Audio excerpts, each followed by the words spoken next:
आइए शुरू करते हैं। इतिहास पाठ का क्रम है 9, जिसका नाम है विदेशी यात्रियों के विवरणों के अनुसार मध्यकालीन समाज। टॉपिक है विदेशी यात्रियों के विवरणों के अनुसार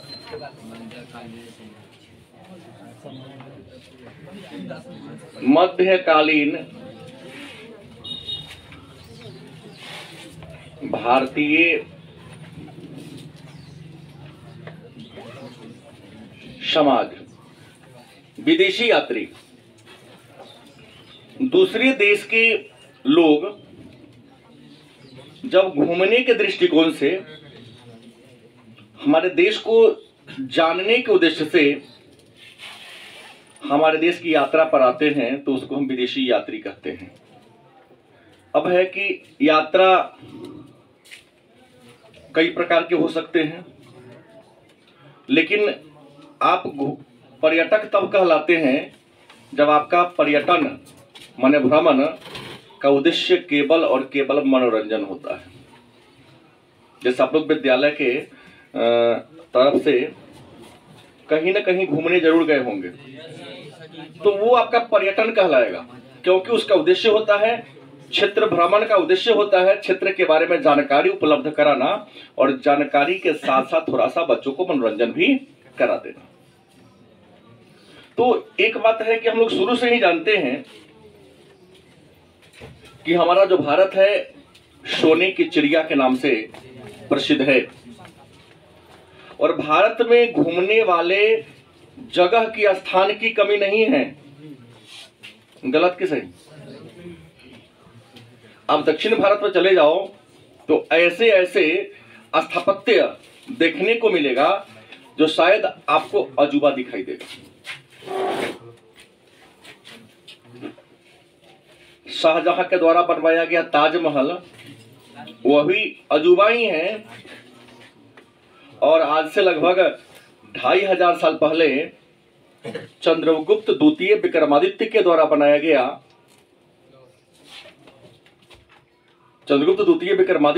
बनवाया गया क्या लौह स्तंभ, जिसमें आज तक जंग नहीं लगा है, वह भी एक अजूबा ही है। धर्मदेव उसका नाम है, जिसका मैं नाम बोल रहा था। क्या नाम है? धर्मदेव। आपके गांव परौली का है। तो प्रश्न है कि अलग अलग काल में आए हैं, उद्देश्य अलग अलग था। मध्यकाल में तो अनेक सारे यात्री आए, लेकिन 3 के बारे में चर्चा इस पुस्तक में करनी है। 3 नहीं 4 के बारे में, जिसमें एक नाम होगा अल बरूनी, दूसरा इब्न बतूता, तीसरा बर्नियर, हाँ, चौथा टैवर्नियर। इन 4 के बारे में चर्चा करनी है, लेकिन चर्चा करने से पहले हम ये जानना चाहेंगे कि यात्रा का हमारे जीवन में क्या महत्व है, हमें यात्रा करने से क्या लाभ है। तो भारत के एक बहुत बड़े विद्वान हैं जिनका नाम है राहुल सांकृत्यायन। नाम आपने सुना होगा, जिन्हें 36 भाषाओं का ज्ञान था और 120 पुस्तकें इन्होंने लिखी थी। 120 पुस्तकें इन्होंने क्या किया था? लिखा था।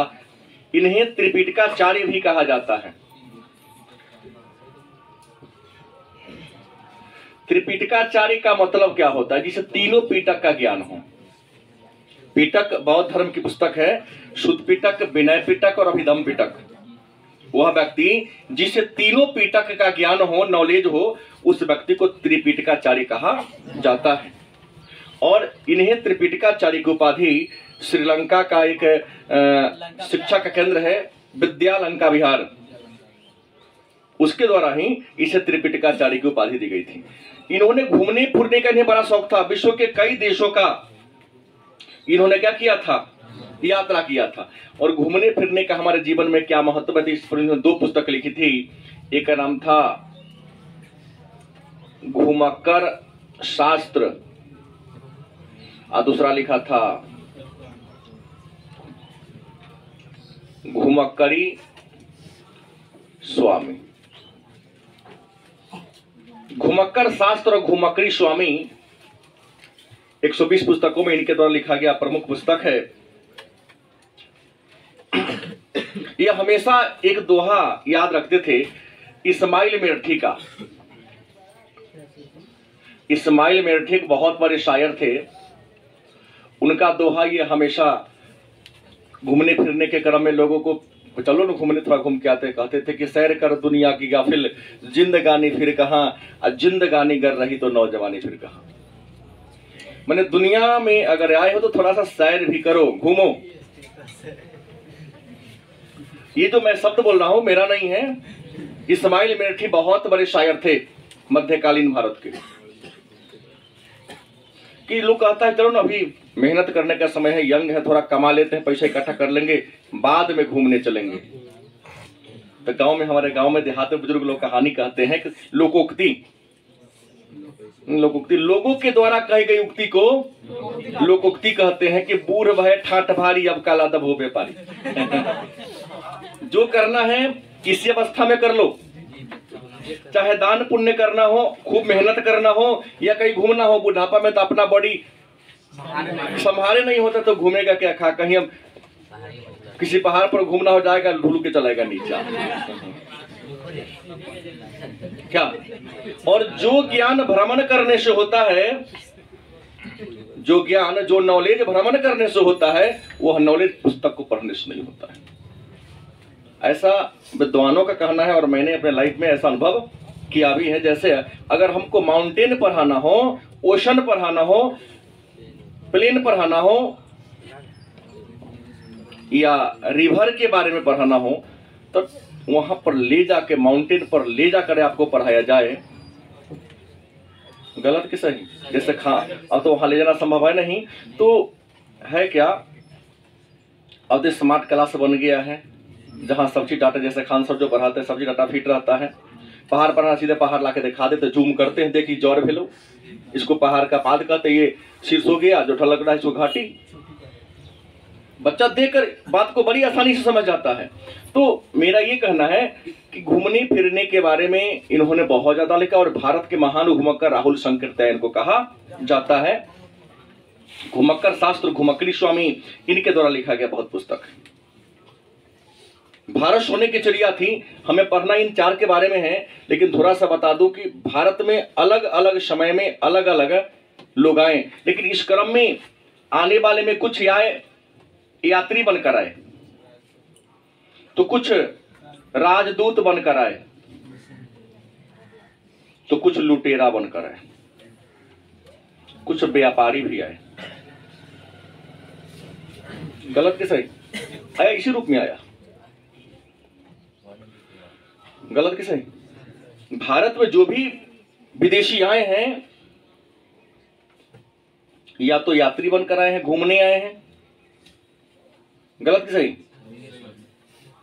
ह्वेनसांग, हर्षवर्धन ह्वेनसांग आया हो, फाहियान आया हो, इत्सिंग आया हो, बहुत भिक्षु बनकर, लेकिन यात्री बन गया है ना, कि यहां बौद्ध धर्म के बारे में विस्तार समझ आएंगे तो हम जानेंगे। गलत सही? आप अब्दुल रज्जाक की बात कर लो, अब्दुल रज्जाक की बात कर लो, मेगास्थनीज की बात कर लो। गलत सही? क्या बनकर आया था? राजदूत बनकर आया था। और हम मोहम्मद बिन कासिम की बात कर ले, या महमूद गजनबी की बात कर ले, क्या बनकर आया था?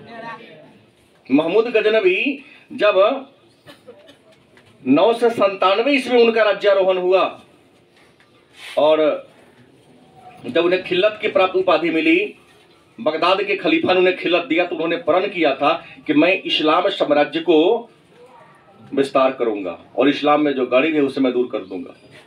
और ये करने के लिए मोहम्मद बिन कासिम कई देशों को लूटा, ये नहीं कि केवल हिंदुस्तान में हिंदू था इसलिए लूटा, कई मुस्लिम देश पर भी आक्रमण किया।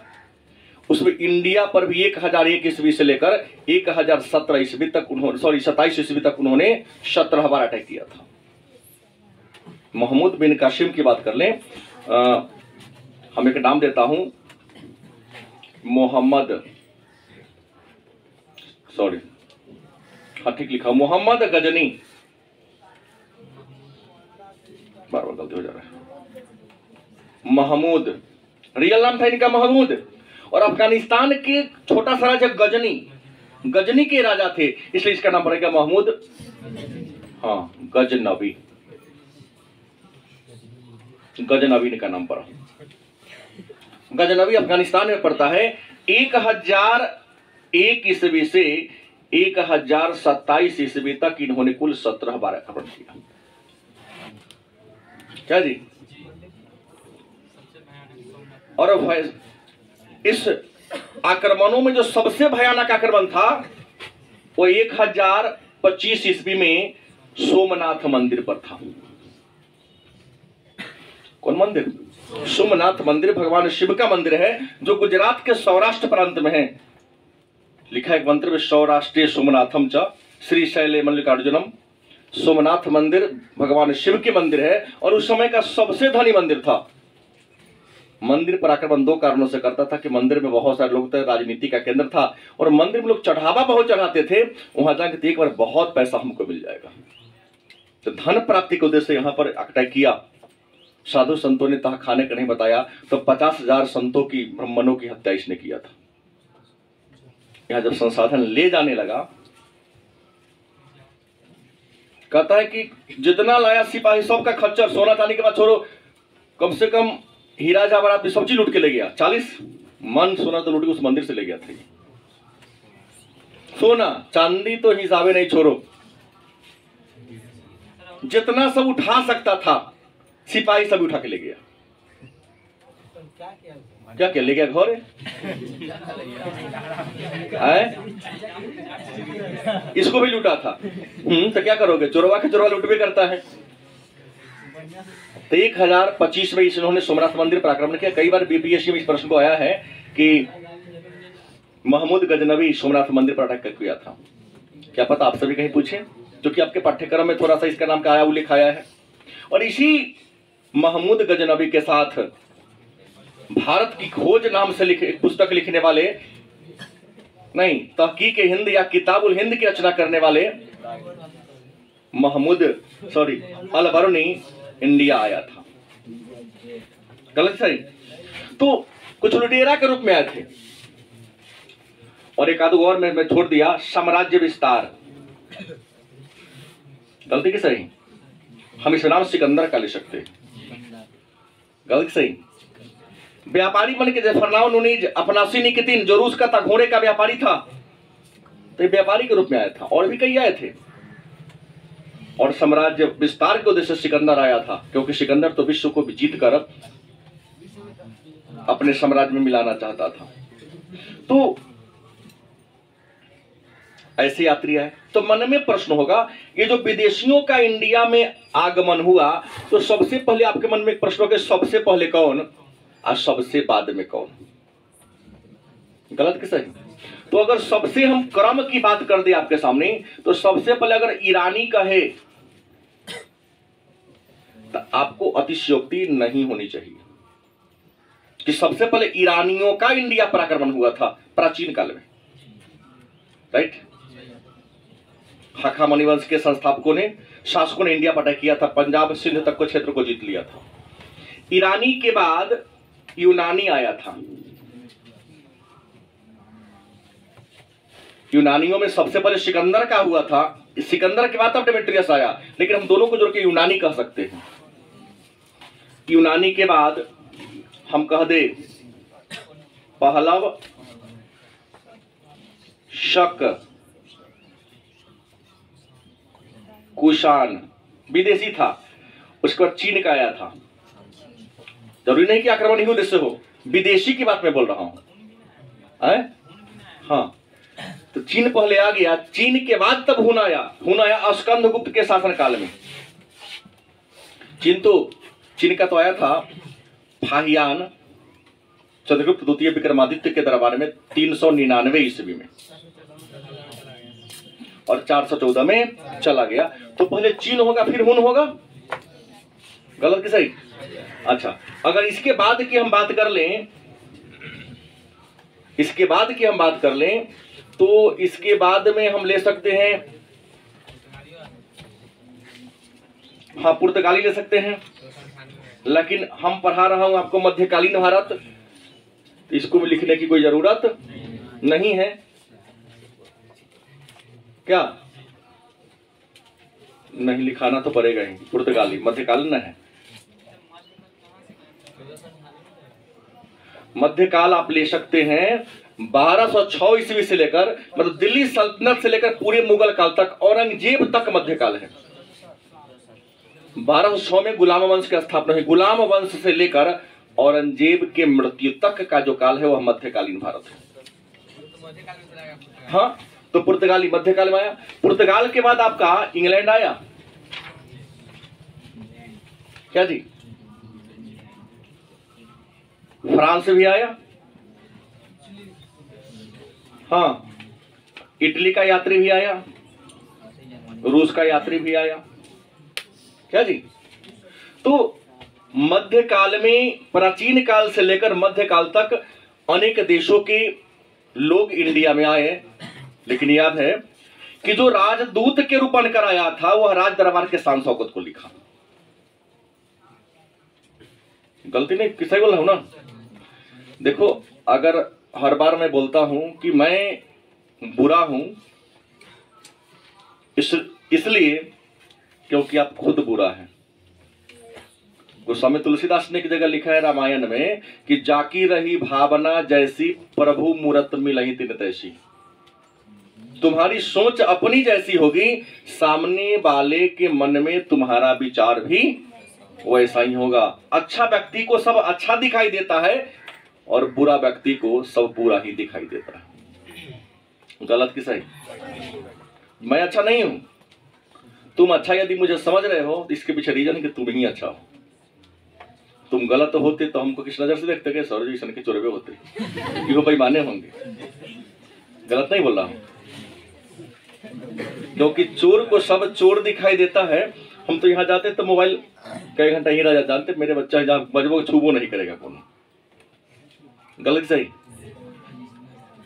अब कुछ भेजना होता है दे दिए, इसमें डाटा ट्रांसफर करते रहो, ये जान लेगा कि जानता है केवल भेजना ही है, इसके अलावा हम कुछ करना नहीं है।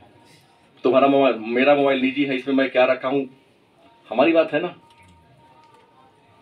हम ये विश्वास छोड़कर आपको देते हैं कि नहीं तुम गड़बड़ी करोगे कभी नहीं, और इस विश्वास पर आज तक मेरे किसी छात्र ने धोखा नहीं दिया है। जानता है कि सर ने हम पर विश्वास किया तो हमें विश्वास पर खरा उतरना चाहिए। गलत कि सही? हमेशा आपके लाइफ में अपने मित्रों के साथ भी आपको ऐसा करना चाहिए। अगर कोई विश्वास करे तो विश्वास पर क्या उतरो, हमेशा खरा उतरो। तो यह प्रश्न है कि जो व्यापारी था वो आया तो फरनाओ नुनीज हो या फनासी निकितिन हो, रशियन व्यापारी। गलती सही? तो भारत में व्यापार की दशा को देखा। अगर यहां जाओगे तो खूब बढ़िया व्यापारों को खूब मुनाफा कमाएंगे। लुटेरा था वो तो भारत को सोने की चिड़िया समझा, अरे जबरदस्त है यहाँ पर। यहाँ जाएंगे तो कुछ न कुछ संसाधन लेकर, एक मिनट में आ रहा हूँ, कहीं तक चलेगा।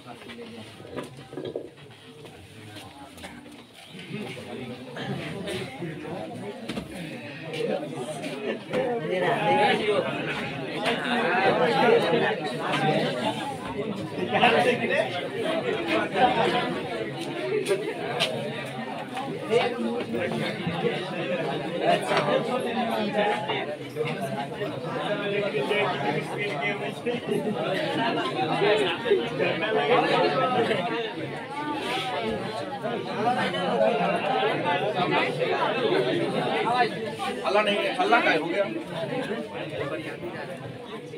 तो हमने चर्चा की आपसे कि व्यापारी आए तो व्यापार के बारे में लिखा, लुटेरा आया तो भारत के संसाधन को देखा, क्या कि किस मंदिर को, किस राज परिवार को लूटे, किस घर को लूटे कि जहां संसाधन मिलेगा। और चीन के जब यात्री आए तो इन्होंने बौद्ध धर्म के खासियत के बारे में क्या किया, लिखा।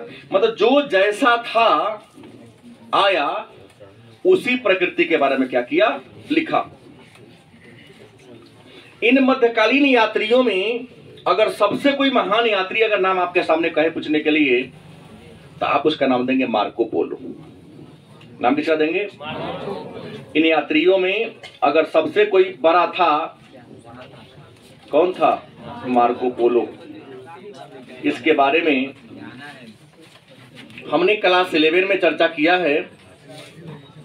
मोरक्को का यह कहाँ के, इटली का था, वेनिस नगर का यात्री था।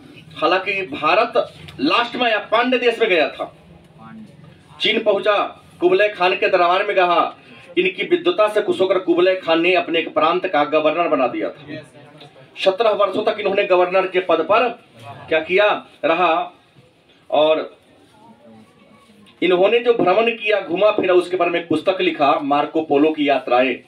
और इनके पुस्तक को पढ़कर ही इनके बाद के यात्री भारत या दक्षिण एशिया के या दक्षिण पूर्व एशिया के अन्य देशों का क्या किया, दौरा किया, यात्रा किया। मार्को पोलो को मध्यकालीन यात्रियों का सरताज कहा जाता है। मध्यकाल में जितने भी यात्री आए उन सब में अगर कोई श्रेष्ठ यात्री था, बढ़िया यात्री था, तो कौन था? Marco Polo. और इन्हीं से प्रेरित होकर, प्रभावित होकर बहुत सारे यात्री भारत में क्या आए, घूमने आए या अन्य देश का क्या किए, दौरा किए।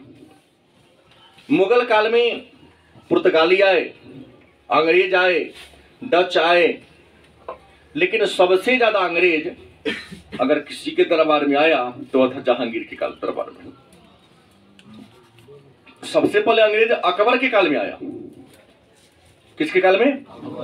लेकिन सबसे अधिक अंग्रेज यात्री अगर किसी राजा के दरबार में आया तो आया जहांगीर के काल में। कोई प्रश्न है किसी का? क्या अगर राजा के द्वारा भेजा गया तो राजदूत हो गया, किसी कंपनी के द्वारा भेजा गया तो कंपनी आएगा। पता इसलिए चलता है कि अगर हम आए हैं तो यहाँ पढ़ने पढ़ाने की बात कर रहे हैं तो समझ में आए कि मैं शिक्षक हूं। आप पुस्तक लेके आए हैं तो संस्कृत पढ़ेंगे, पुस्तकें भी तब छात्रा, पुस्तक से पहचान होती कि आप क्या हैं, छात्र हैं। कोई इस रूम में प्रवेश करेगा, बोर्ड देखेगा, डेस्क बेंच देखेगा तो क्या कहेगा कि यह शिक्षण संस्थान है। अब ये तय नहीं कहेगा कि किसी स्कूल का रूम है या कोचिंग रूम है, लेकिन ये तो तय है कि देखेगा तो डेस्क बेंच को देखकर विभिन्न प्रकार के जो फोटो लगे हैं, मानचित्र लगे हैं, बोर्ड हैं, पुस्तक वगैरह को देखकर तय कर देगा कि यह शिक्षण संस्थान है। यहाँ पर केवल पढ़ने और पढ़ाने की क्या होती है। इस रूम में घुसेगा तो कोई बिस्कुट खरीदने आएगा क्या? नहीं, क्योंकि यहाँ बिस्कुट का रैपर भी दूर दूर तक दिखाई नहीं देता। तो उसके वृत्ति से यह पता चल जाता है। इन यात्रियों में हम सबसे पहले चर्चा करेंगे आपको नंबर 1 में अल-बरूनी को। किसके बारे में चर्चा करेंगे पहले हम लोग? अल-बरूनी। नाम आपने सुना है? अल-बरूनी का नाम आपने सुना है? तो अल-बरूनी का नाम यदि आपने सुना है तो अल-बरूनी था कौन? एक छोटा सा प्रश्न कर दे कि अल-बरूनी था कौन, तो सबसे पहला बता दे कि अल-बरूनी एक यात्री था। क्या था? एक यात्री था। इनका जन्म 4 दिसंबर 973 ईस्वी को। प्रश्न हर साल 2 नंबर पूछता है कि अल-बरूनी का परिचय दे। जरूरी नहीं है, हम बता दे रहे हैं, डेट लिखना जरूरी नहीं है, लेकिन अगर याद रहे तो लिखना कोई बुराई नहीं है। 4 दिसंबर 973 ईस्वी को कहा? मध्य एशिया। कहा? मध्य एशिया का एक छोटा सा देश है ख्वारिज्म। इसी को हम खीवा भी कहते हैं। मध्य एशिया के ख्वारिज्म के खीवा नामक नगर में इनका क्या हुआ था? जन्म हुआ था। मध्य काल में आपका जो ख्वारिज्म था शिक्षा के लिए फेमस था। किसके लिए? बार बार एक बात बोलता हूं जैसी संगति वैसी नियति, और जिस प्रकार के इन्वायरमेंट में वातावरण में रहोगे तुम्हारा विचार भी वैसा के हो जाएगा। क्या पढ़े लिखे लोगों के साथ रहोगे, न चाहकर भी शिक्षा के प्रति तुम्हारी रुचि धीरे धीरे बढ़ना प्रारंभ हो ही जाएगा। नहीं, इसका नहीं था। इनके गुरु तो सिकंदर के और चाणक्य के थे। यहां पर मध्य एशिया में उस समय शिक्षा का केंद्र था ख्वारिज्म। जो भी था वहां पढ़ने पढ़ाने की ही बात करता था, गलत कि सही। ते भी पढ़ लिख के बहुत बड़े क्या बन गए, विद्वान बन गए। और ये कई भाषा के विद्वान थे, हिब्रू, फारसी, क्या अरबी, संस्कृत। संस्कृत हालांकि इंडिया में रहकर सीखा था इन्होंने। सीरियाई, कई भाषाओं के क्या थे, यह विद्वान थे। हमने जस्ट कुछ देर पहले चर्चा किया कि महमूद गजनवी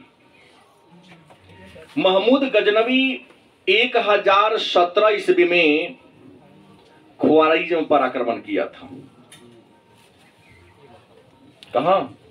1017 ईस्वी में गजनी के राजा महमूद गजनवी कहां ख्वारिज्म पर आक्रमण किया, वहां लूटपाट मचाया। लूटपाट मचा करके बहुत सारे लोगों को बंदी बनाकर कहां ले गया? गजनी ले गया। कहां ले गया?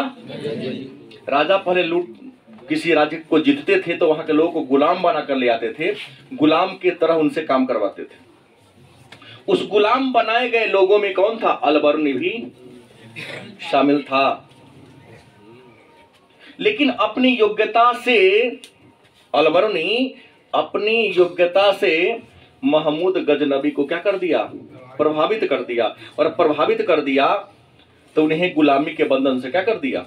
मुक्त कर दिया। और जैसे ही गुलामी के बंधन से मुक्त किया तो महमूद गजनवी का तो एक अभ्यास था, बैठना नहीं है।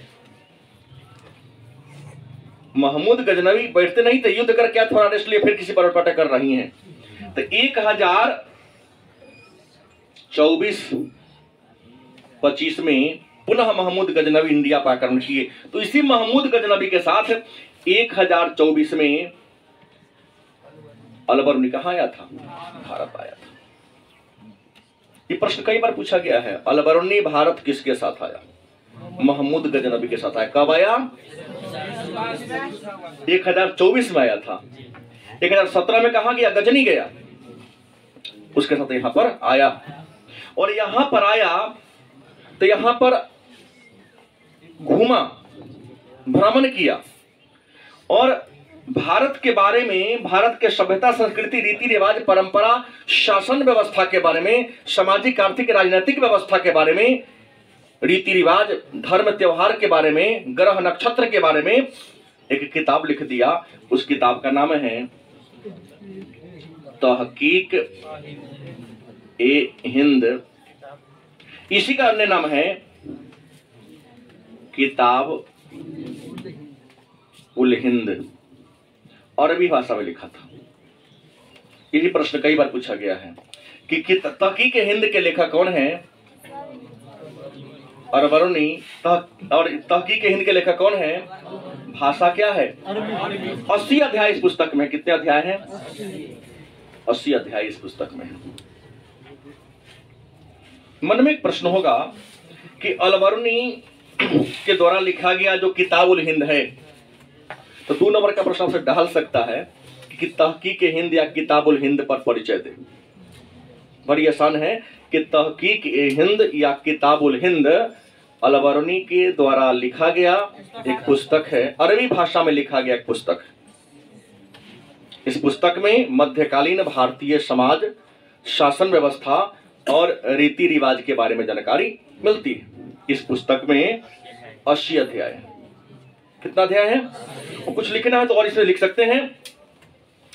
इसमें 80 अध्याय हैं। इसके 47वें अध्याय में, पुस्तक पढ़ोगे तो आपको मिलेगा, इसके 47वें अध्याय में वासुदेव कृष्ण के जीवन और महाभारत की कथा के बारे में चर्चा है। अलबरूनी पहला मुसलमान था जिन्होंने कुरान को पढ़ा था। कुरान नहीं, पुराण हिंदुओं का धर्म ग्रंथ है। कुरान को पढ़ने वाला पहला मुसलमान अगर कोई था तो कौन था? इसके 64वें अध्याय में भारत के जाति व्यवस्था और पूजा पाठ के बारे में क्या है, चर्चा है।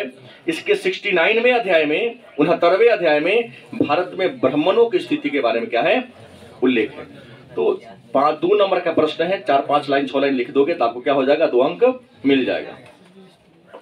अब मन में एक प्रश्न होगा कि जब अलबर्नी भारत आया तो पुस्तक क्यों लिखा? आया था घूमने, आता घूम फिर के चल जाता, क्यों लिखा? तो कोई भी विद्वान जब किसी अन्य देश में घूमने जाता है और या ही आप ही कहीं घूमने जाते हैं तो वहां से घूम कर आते हैं तो आपके दोस्त यार, आपके समाज के लोग पूछते हैं, अरे कैसन गांव था, क्षेत्र कैसा था, वहां के लोग कैसे थे, क्या तो आप बताते हैं कि नहीं? बताते हैं। तो भारत की रीति रिवाज, परंपरा, पर्व त्योहार, मतलब भारत के बारे में अपने देशवासियों को बताने के लिए, समझाने के लिए कि भारत कैसा है, यहाँ के लोग कैसे हैं, ये बताने के लिए उन्होंने किताब को लिखा कि जाएंगे तो भारत की परंपरा से अपने देशवासियों को अवगत हम कराएंगे। लेकिन एक बात रख लें कि अलबर्नी को किताब लिखने में बहुत प्रकार के दिक्कत का, परेशानी का सामना करना पड़ा। दिक्कत क्या हुआ? तो भाषा की विविधता, ये अरबी, फारसी, उर्दू, हिब्रू और सीरियाई जानने वाले थे, लेकिन यहाँ तो शुद्ध देहाती ठेठ वाला कि देखिए हाल चालू ठीक छे ना, कल न ले रे, हाँ इसे बोलता है क्या किशन?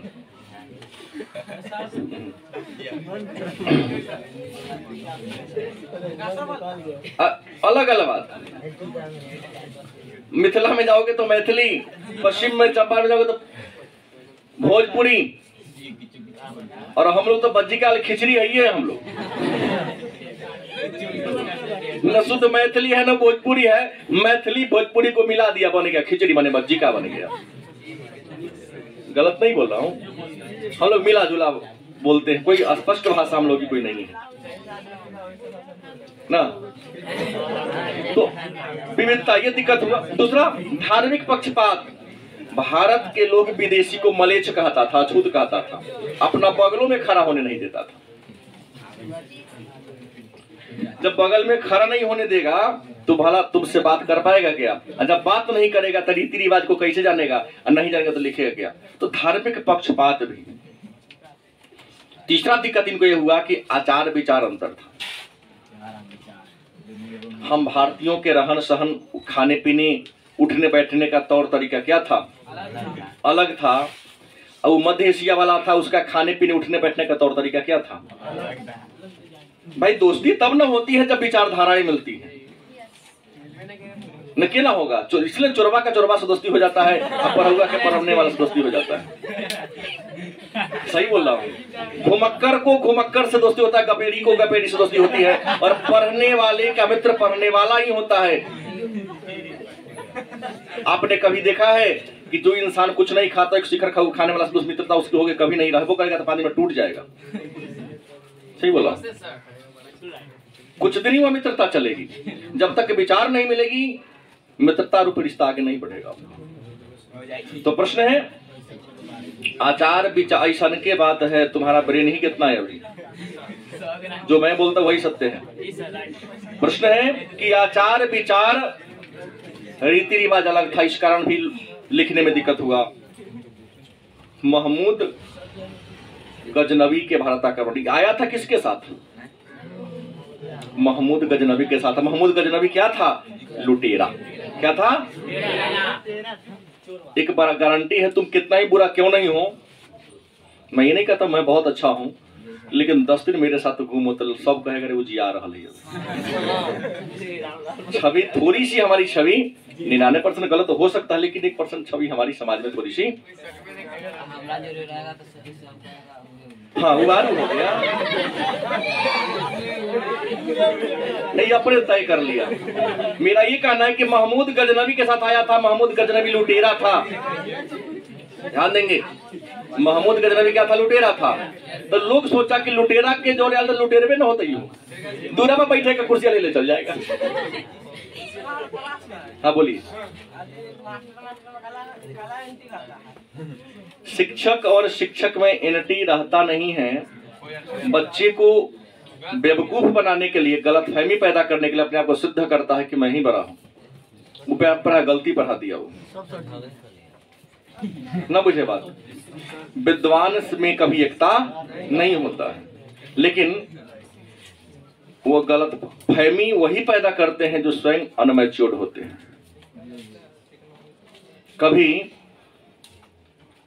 बहुत बड़े, हम नाम लेता हूं जिनके बारे में जान रहे हैं, खान जी किसी का आलोचना किए हैं टीचर का? बोलो। विकास देवकृति सर किसी का आलोचना किए हैं? नहीं किए हैं। आर.एस. अग्रवाल किसी का आलोचना किए हैं? नहीं किए हैं। तो विद्वान वो लोग न है। आप जिस शहर में पढ़ते हो कोनो विद्वान नहीं है। नहीं, इतना नहीं करते होंगे। जो फुल मैच्योर्ड होंगे, काहे समय का उनके पास है। आप आलोचना करते, इसका मतलब आपके पास टाइम है। हम भी कई बार कर देता हूं, लेकिन हम सिद्धांत का करता हूं, पढ़ने पढ़ाने पर नहीं करता हूं। समय से नहीं छोड़ता है। टीचर है भाई, हम टीचर समय पर नहीं रहेंगे तो क्या होगा? गलती की सही। तो विद्वान की कभी, जैसे हम उस दिन तुम लोग कॉपी जगह कटरा कुटरी कर रहा था, शब्द हो एक लेवल का था, दूसरा को कॉपी पर झगड़ा नहीं किया। ये सब पांचों अपने पर किए। बात बुझ गया? बात एक दूसरे का सबसे का तोरे हर शिकार गलती हो तो बुनका न देले छे, यहाँ तो तुझे काल लिख देले छे, यहाँ तालाब पे सोते मुर्दा से काहे लिख दिया? गलत की सही? हाँ हाँ। तो प्रश्न क्या है? तुम, यह भी बात है, कटाक्ष तब करोगे तो तुमको आएगा, जब आएबे न करेगा तो विरोध क्या करेगा? विरोध करने के लिए तुम्हारे अंदर क्या चाहिए? नॉलेज चाहिए। खैर मुद्दे पर आते हैं। ये लिखत लिखनी मुहिम। उसके बाद हिंदुओं का आत्मगौरव, इसलिए हाथ रखो, हमेशा अच्छे लोगों के साथ आओ। इतना विद्वान था फिर भी लोग इसको अपने बगल में खड़ा होने नहीं देता था कि चोर के साथ ले चोरे ले चल जाए फोटो सवाल। हिंदुओं का आत्मगौरव। भारत में जो हिंदू लोग थे, विदेशी वस्तु और विदेशी आदमियों से घृणा करते थे। बात समझ गए? इसलिए भी इनको किताब लिखने में दिक्कत हुआ। लेकिन पुस्तक इन्होंने लिखा, तो इन्होंने तहकीक ए हिंद के 9वें अध्याय में भारत के वर्ण व्यवस्था और जाति व्यवस्था के बारे में चर्चा की है। उसमें लिखा कि भारत में दास प्रथा तो नहीं थी,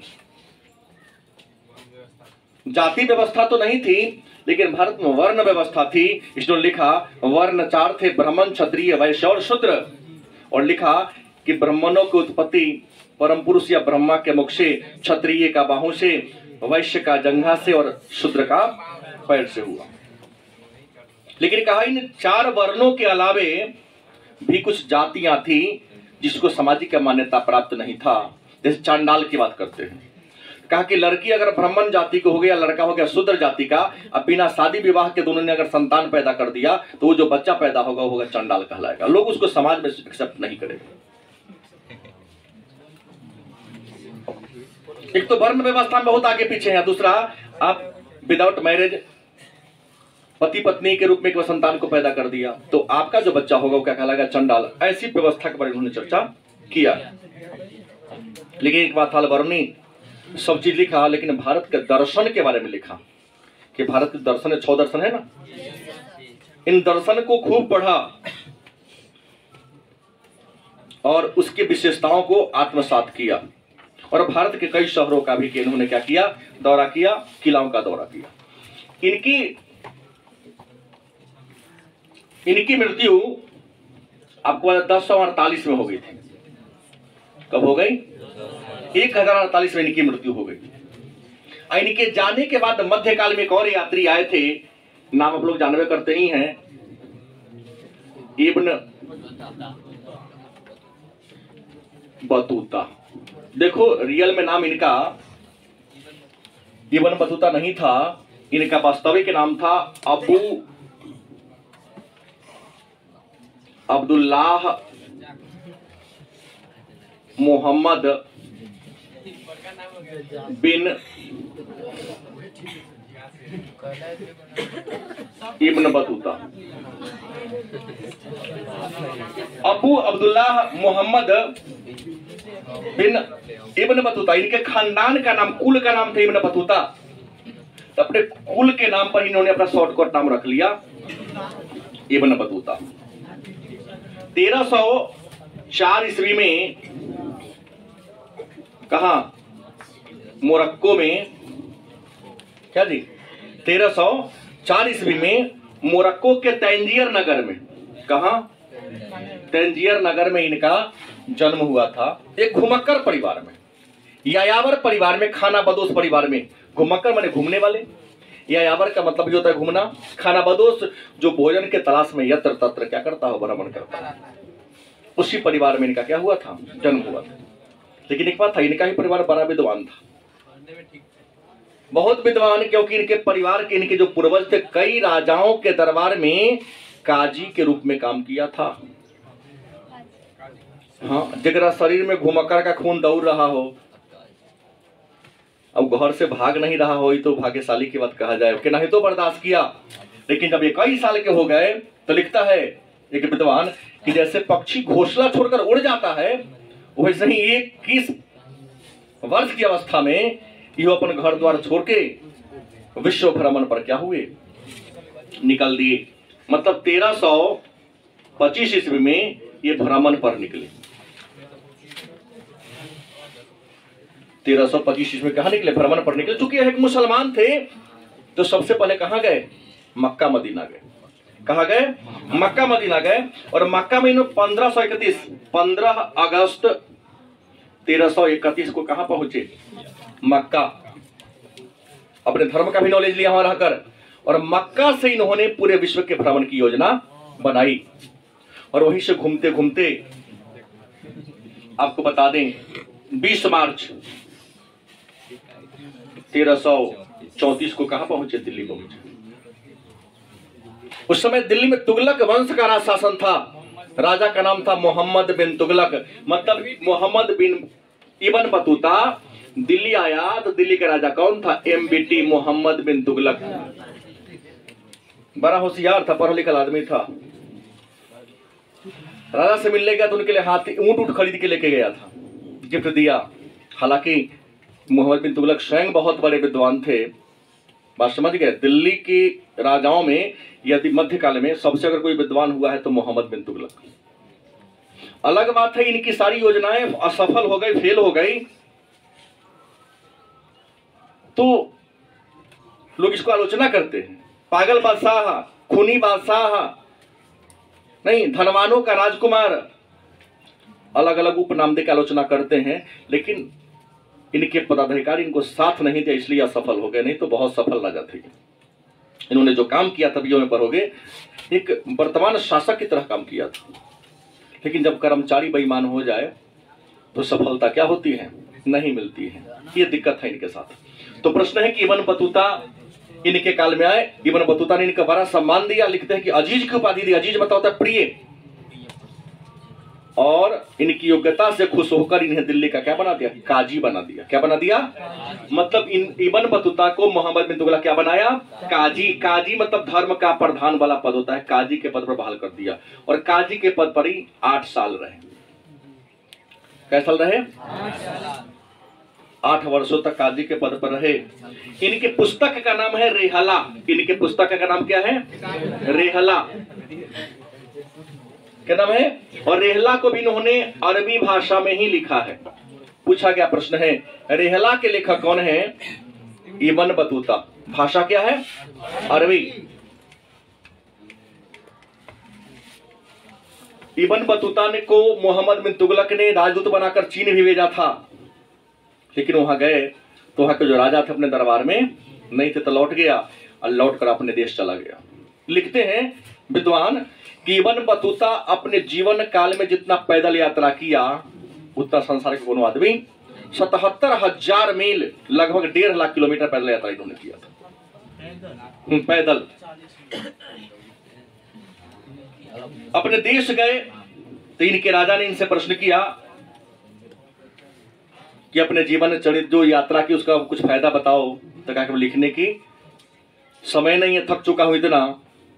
तो उस राजा के दरबारी इतिहासकार थे इब्न जुजै, उसने इनके यात्रा विवरण को लिखा, नाम था अजाइबुल अफसार। और अजाइबुल अफसार को इतिहासकार मेहदी हसन ने नाम बदल दिया, नाम रखा रिहला, लेकिन इसका रियल में था अजाइबुल अफसार इब्न जुजै के द्वारा लिखा गया। 1377 में अफ्रीका के फेज नगर में इनकी क्या होती है, मृत्यु हो जाती है। और यही इन्हीं के किताब पर हो गए।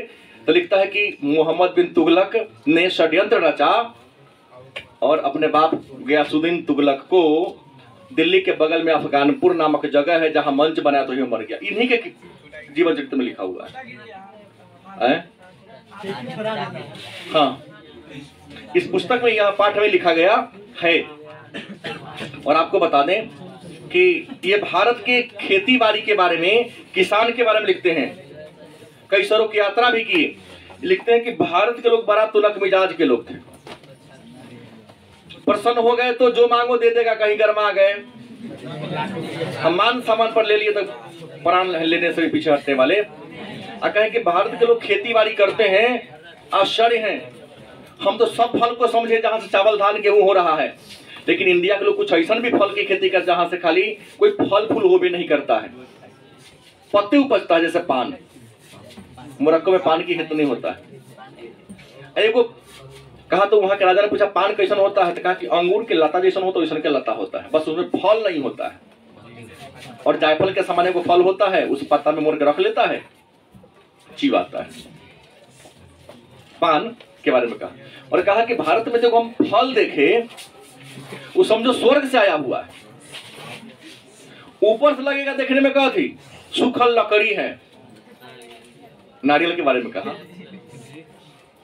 ऊपर से देखने में सूखा हुआ नारियल लकड़ी के समान दिखता है, अंदर फोड़ो तो गोल निकलेगा जो मानव के सिर के समान आंख कान नाक लिए हुए लगेगा। और फोड़ो तो पानी निकलेगा। टेंशन में जी गए कि सूखल के अंदर उजर फल कहां से आ गए, पानी कैसे रखा होगा लोग। ये धरती पर के फल नहीं है, ये जब है तो स्वर्ग से लाया हुआ फल है। मतलब इन्होंने नारियल की तुलना मानव के सिर से किया और इसे स्वर्ग का फल क्या कर दिया, करार दे दिया। ठीक है।